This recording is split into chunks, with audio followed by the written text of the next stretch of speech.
So, ayun po, mabuhay sa inyong lahat. At ako po si Alexander F. Villar Jr. na ngayon ay naninirahan sa may Makati City na ngayon ay naging Taguig. Nag-aaral po ako sa may University of Makati. Alright? Okay. Ang masasabi ko sa aking sarili ay mahilig ako sa reggae, sa rock, sa blues, pop, rap, EDM, soul, at iba-iba pa.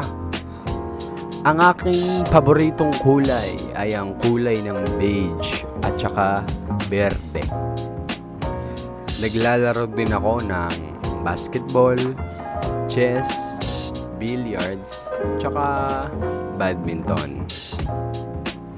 Naggigitara ako, nagbe-bass, medyo nagda-drums, tsaka konting pagkakaalam sa may piano. Okay.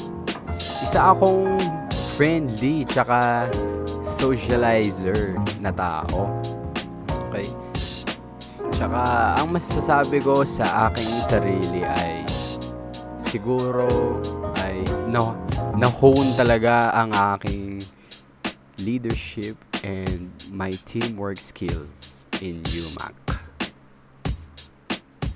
That's all for me. Tsaka salamat po.